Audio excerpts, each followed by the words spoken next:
Greetings, seekers of the hidden and the ancient. Welcome to Ancient Chronicles II, where forgotten worlds and sacred mysteries come alive through AI-driven storytelling.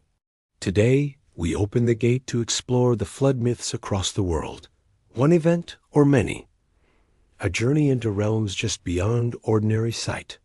Prepare your mind, steady your spirit, and step with me into the unknown.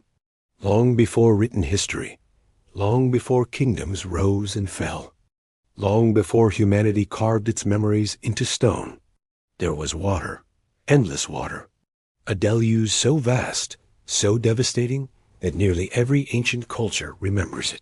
From the mountains of Armenia, to the plains of Mesopotamia, to the jungles of South America, to the islands of the Pacific, stories of a great flood echo across the world.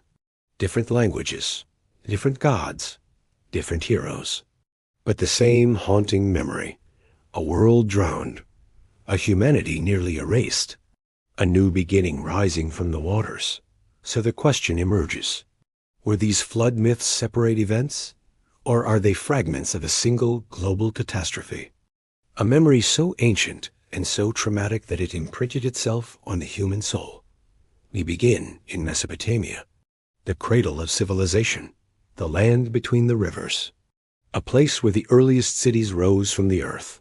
Here, the Epic of Gilgamesh tells of Utnapishtim, a righteous man warned by the gods of a coming flood, a man who built a massive vessel, a man who saved his family, animals, and the seeds of life. The waters rose, the world vanished, and when the flood receded, the boat rested on a mountain, a story that mirrors another, a story known across the world, the story of Noah. In the Hebrew tradition, the flood is a divine judgment, a cleansing of a world corrupted by violence, a reset of creation. The parallels between Noah and Utnapishtim are undeniable. The warnings, the ark, the animals, the mountain, the birds, the new beginning. But the flood myth is not confined to the Middle East. It appears in India, in China, in Africa, in the Americas. In India, the ancient text tells of Manu, a man warned by a fish that grows larger and larger. Manu builds a boat. He ties it to the horn of the great fish. The waters rise. The world is submerged. In China, the legend speaks of Yu the Great, a hero who battled rising waters, a man who dredged rivers and carved channels. In the Americas, the stories are even more striking. The Aztecs speak of survivors in a hollow tree.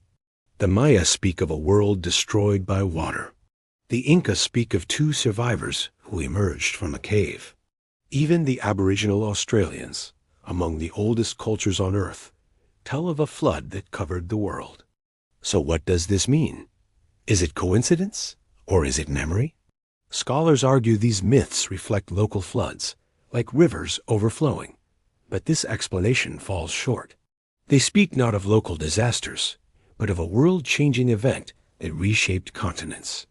Some point to the end of the last ice age, when glaciers melted, when sea levels rose dramatically.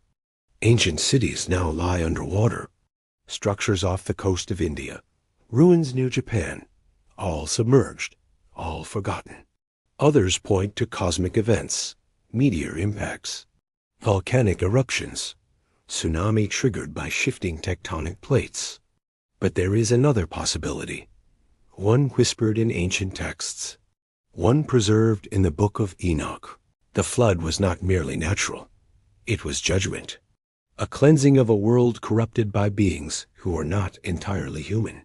So which is true? A global flood? A series of regional floods?